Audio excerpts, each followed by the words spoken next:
Hello everyone. चलिए आज हम पढ़ते हैं आइसोस्टेसी थ्योरी के बारे में। इसमें हम तीन थ्योरी के बारे में पढ़ेंगे। पहला एरी हाइपोथेसिस, दूसरा प्रट्स हाइपोथेसिस एंड तीसरा वैनिंग-मैन्स हाइपोथेसिस। तो चलिए आगे बढ़ते हैं और समझते हैं कि ये थ्योरी क्या है। चलिए हम पढ़ते हैं कि आइसोस्टेसी थ्योरी क्या है, ये किसने दी है। तो this theory is given by C Dutton in 1889। तो ये 1889 में सी डटन ने इस थ्योरी को इंट्रोड्यूस किया था। He suggested that a gravitational balance exists between the elevated mass, that is continental, and ocean basin of the earth crust. इसका मतलब है कि इन्होंने सजेस्ट किया कि हमारा जो कॉन्टिनेंटल और ओशन बेसिन है अर्थ क्रस्ट का, उनमें एक ग्रेविटेशनल बैलेंस एग्जिस्ट करता है। It is believed that the lithosphere floats on the top of the partially molten substratum asthenosphere, much like logs float on the water. इसका मतलब है कि जो इन्होंने बताया कि एस्थेनोस्फेयर के ऊपर, एस्थेनोस्फेयर कैसा होता है, मॉल्टन स्टेट में होता है, तो हमारे एस्थेनोस के ऊपर जो हमारा लिथोस्फेयर है वो फ्लोट करता है। ऐसा सी डटर ने 1889 में कहा। तो चलिए आगे चलते हैं और कुछ इसके बारे में और जानते हैं। ये जो हमारी आइसोस्टेसी थ्योरी है, ये बेसिकली दो प्रिंसिपल के ऊपर काम करती है। पहला बियोंसी और दूसरा आइसोस्टेटिक के ऊपर। तो हमारा जो बियोंसी प्रिंसिपल है वो क्या बोलता है, ये इस बियोंसी के प्रिंसिपल से इन्होंने हमें समझाने की कोशिश करी कि जो हमारा क्रिस्टल ब्लॉक है वो फ्लोट करता है हमारे डेंसर मेंटल के ऊपर। मेंटल मतलब एस्थेनोस्फेयर के ऊपर।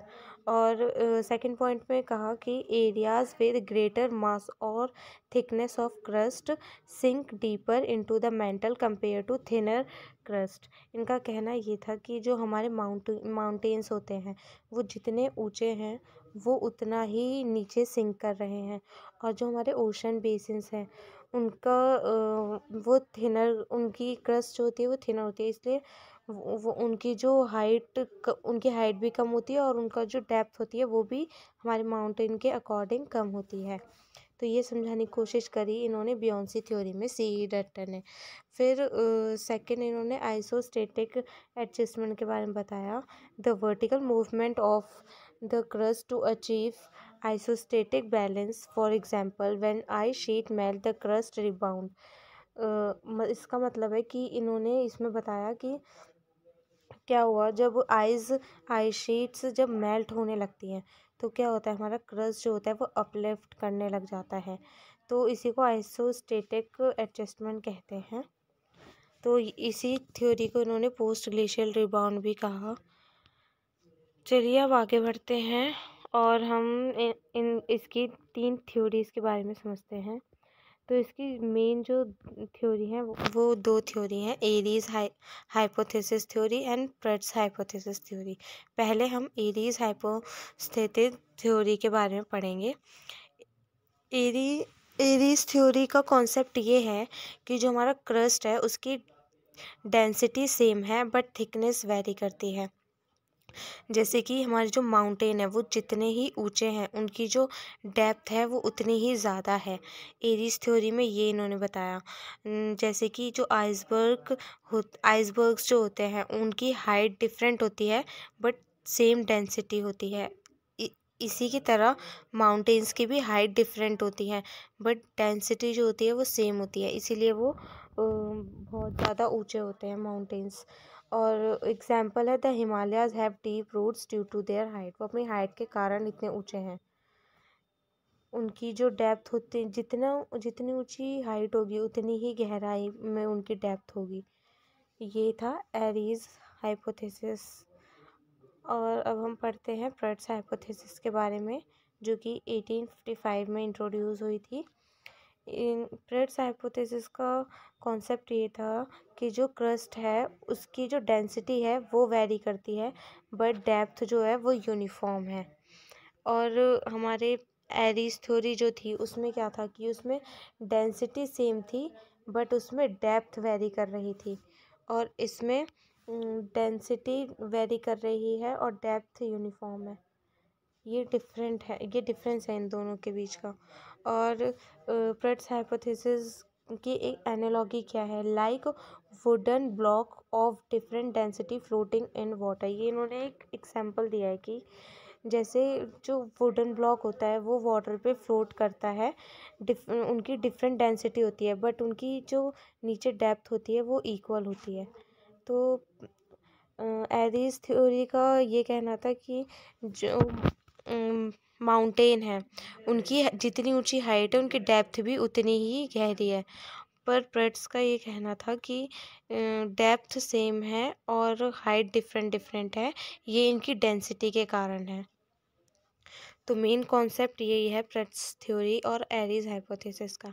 चलिए अब नेक्स्ट स्लाइड पे चलते हैं और हम वैनिंग मैन्स थ्योरी के बारे में पढ़ते हैं, जो कि 1931 में इंट्रोड्यूस हुई थी। इसका जो कॉन्सेप्ट है वो एरी और प्रेट्स मॉडल को कंबाइन करके हमारी इसका कॉन्सेप्ट बनता है। It is suggesting regional isostatic adjustment, particularly useful for explaining crystal flexure. Key points: isostatic balance may occur over a broader area rather than immediately under a load. चलिए अब हम next slide पे चलते हैं और इसके कुछ एविडेंसेस के बारे में पढ़ते हैं।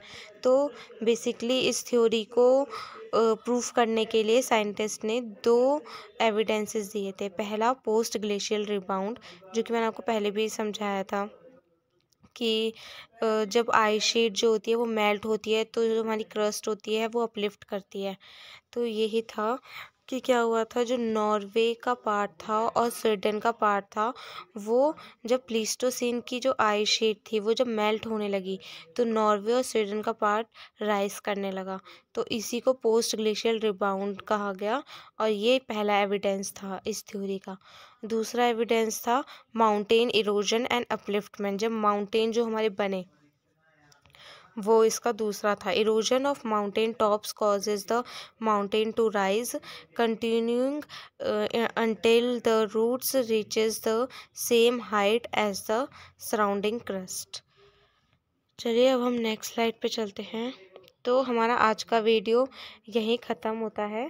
Thank you for watching my video and next video में मैं आपको कुछ इसके इम्पॉर्टेंट क्वेश्चंस के बारे में बताऊंगी जो CSIR, नेट, गेट और UPSC GSI एग्ज़ाम के लिए बहुत इम्पॉर्टेंट है। और बेसिकली इसका जो ओवरव्यू है वो मैं आपको दे देती हूँ।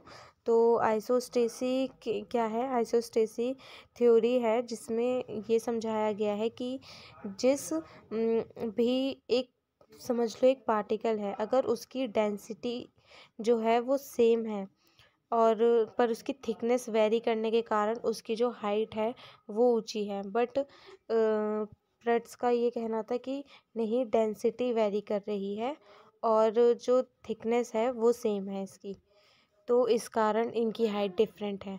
तो मेन कॉन्सेप्ट यही है कि पूरी आइसोस्टेसी में मेन हाइट की बात की गई है कि हमारी क्रस्ट की हाइट डिफरेंट डिफरेंट क्यों है।